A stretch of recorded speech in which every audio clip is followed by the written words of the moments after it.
নমস্কাৰ সকলোকে আমাৰ অন্য এটা ভিডিঅ'লৈ স্বাগতম জনালোঁ। মই হৈছোঁ পবিত্ৰ বৰা আৰু আপোনালোকে চাই আছে ষ্টাডিত পবিত্ৰ।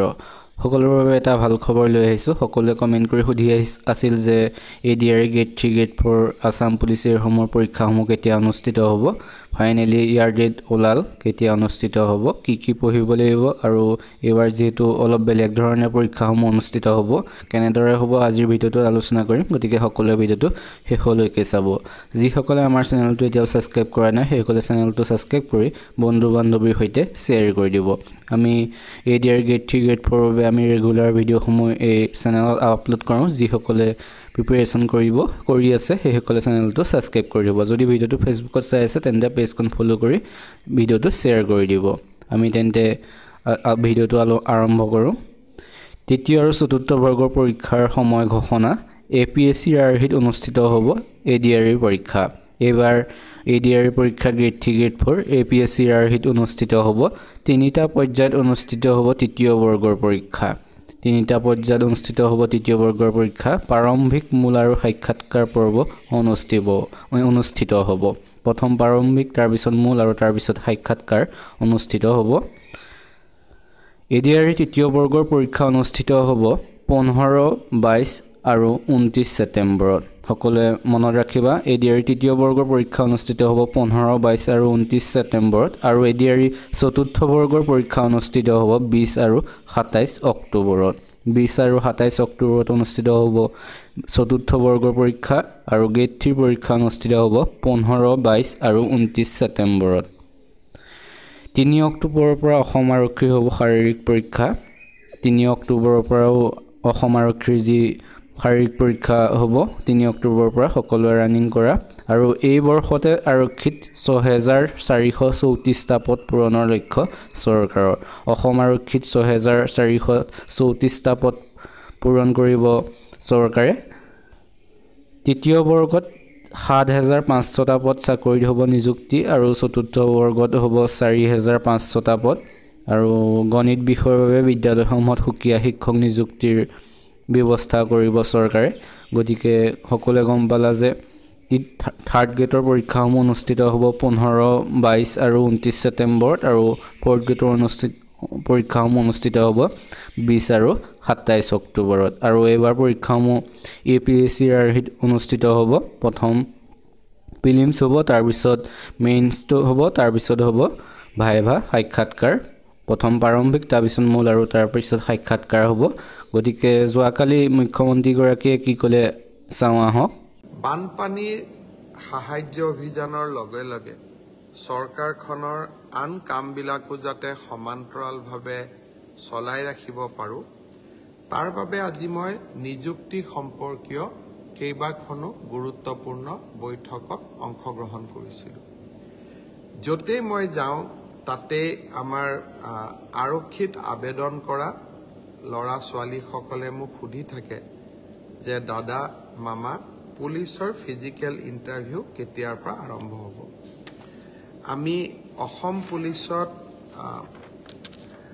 6434টা পোষ্টৰ বাবে আবেদনৰ প্ৰক্ৰিয়া আৰম্ভ কৰিছিলোঁ আৰু আজি আমি সিদ্ধান্ত ল'লোঁ যে অহা 3 অক্টোবৰৰ পৰা পুলিচৰ ফিজিকেল টেষ্টসমূহ আৰম্ভ হ'ব। গতিকে মই সকলোকে অনুৰোধ কৰিম যে বানপানীৰ যেতিয়াই পানী শুকাব, আমাৰ খেলপথাৰসমূহ মুকলি হ'ব, আমি দৌৰা প্ৰেক্টিছ আৰম্ভ কৰিব লাগে।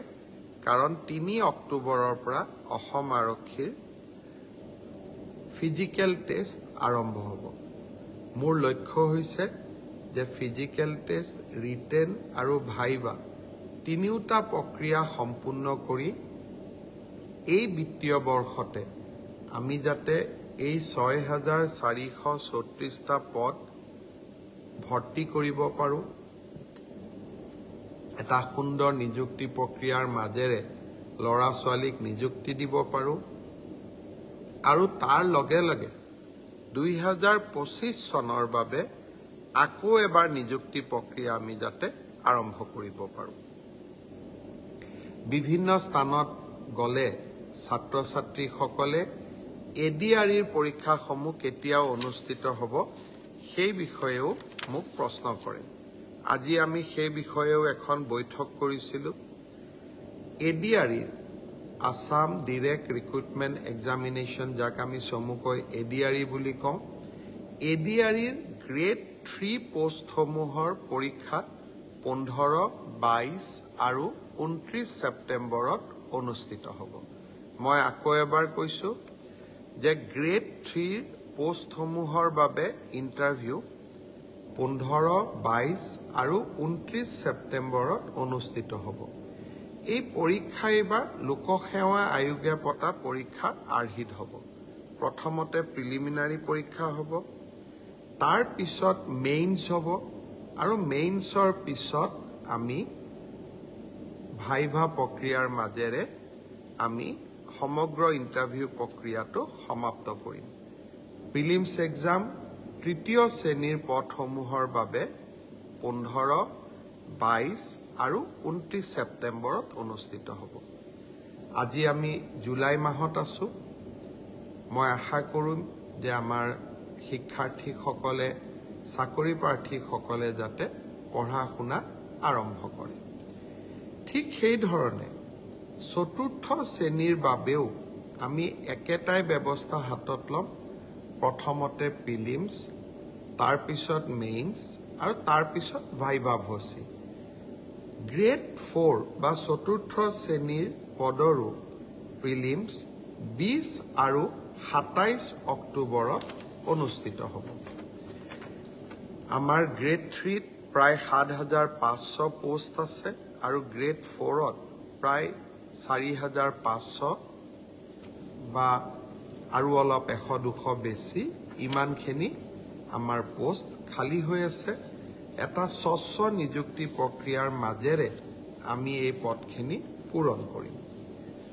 এলিমেণ্টাৰী এডুকেশ্যন প্ৰাথমিক শিক্ষা বিভাগৰ শিক্ষকসকলৰ নিযুক্তিৰ প্ৰক্ৰিয়াও খুব সোনকালে আৰম্ভ হ'ব।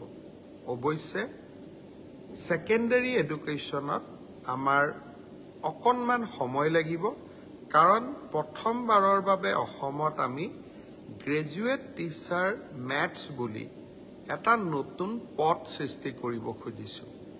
আমাৰ স্কুলবিলাকত, হাইস্কুলবিলাকত ইমান দিনে গ্ৰেজুৱেট টিচাৰ ছায়েন্স আছিলে, মেথছৰ বাবে সুকীয়া শিক্ষক নাছিলে। যোৱা কালি শিক্ষা বিভাগৰ লগত মই বহুত দেৰি বহিছিলোঁ আৰু আমি এটা সিদ্ধান্ত লৈছোঁ যে আমাৰ হাইস্কুলবিলাকত গ্ৰেজুৱেট টিচাৰ মেথছ বুলি এটা সুকীয়া পদ হ'ব লাগে, যাতে গণিতৰ ওপৰত আমি একোজন শিক্ষক নিযুক্তি দিব পাৰোঁ। গণিতৰ শিক্ষক নোহোৱা বাবে আমাৰ স্কুলসমূহত শিক্ষা ব্যৱস্থাত বহুত জটি পৰে। শিক্ষা বিভাগে কেইবা হাজাৰো, বিশেষকৈ প্ৰথম অৱস্থাত প্ৰায় 2000 গণিত শিক্ষকৰ পদ সৃষ্টি কৰিব লাগিব। সেয়েহে মাধ্যমিক শিক্ষকৰ নিযুক্তি প্ৰক্ৰিয়াটো এমাহ বা 2 মাহ পিছত আমি আৰম্ভ কৰিম।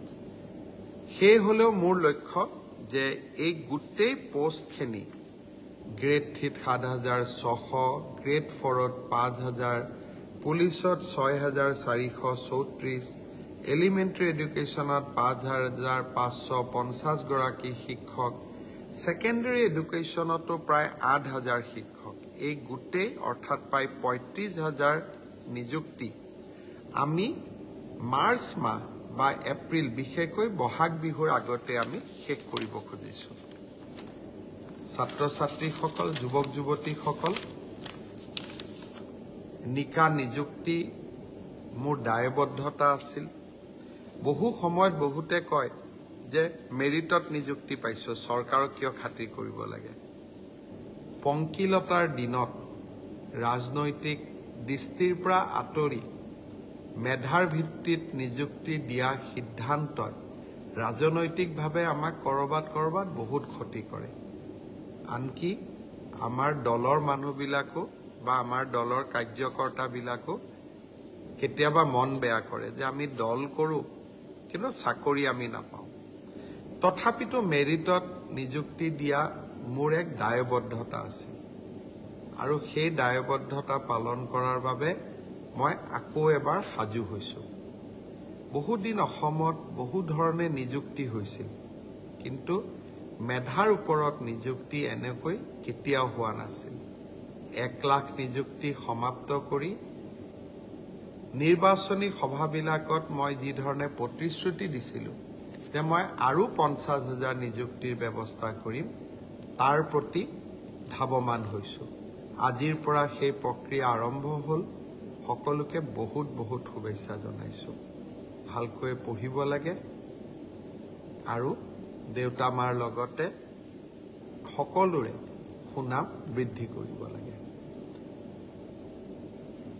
ইমানতে মই সামৰণি মাৰিম। যোৱাকালি পলাশবাৰীতো গৈছিলোঁ বানপানীত ক্ষতিগ্ৰস্ত লোকৰ খবৰ ল'বৰ বাবে। আজি গুৱাহাটীৰ বাহিৰত যোৱা হোৱা নাই, কাৰণ অবিনাশৰ ঘৰত যাব পাৰি। এইবাৰ আমাৰ ৰাজ্যখনত আমি মহাবিদ্যালয়সমূহত 1 লাখতকৈ অধিক ছাত্ৰ ছাত্ৰীক বিনামূলীয়া নামভৰ্তি কৰিছোঁ। অৱশ্যে মোৰ ওচৰত অভিযোগ আছে, 2-এখন কলেজে 650 টকাকৈ ছাত্ৰ ছাত্ৰীসকলৰ পৰা নামভৰ্তিৰ সময়ত লৈছিলে। অহা পৰহি 10 তাৰিখে মহাবিদ্যালয়সমূহক নামভৰ্তি বিনামূলীয়া কৰাৰ বাবে তেওঁলোকৰ যিমান ক্ষতি হ'ল, সেই সমুদায় টকা আমি মহাবিদ্যালয়সমূহক উভতাই দিম, প্ৰায় 60 কোটি টকা। সেইদিনাখনেই মই মহাবিদ্যালয়ৰ অধ্যক্ষসকলকো অনুৰোধ কৰিম যে আমি নামভৰ্তিৰ সময়ত 600 টকাকৈ লোৱাৰ যি অভিযোগ আছে, সেই অভিযোগবিলাক যাতে মিছা বুলি প্ৰমাণ কৰি, অসত্য বুলি প্ৰমাণ কৰি আমি ছাত্ৰ ছাত্ৰীসকলক সেই 600 টকাটো উভতাই দিওঁ। বহুত বহুত ধন্যবাদ।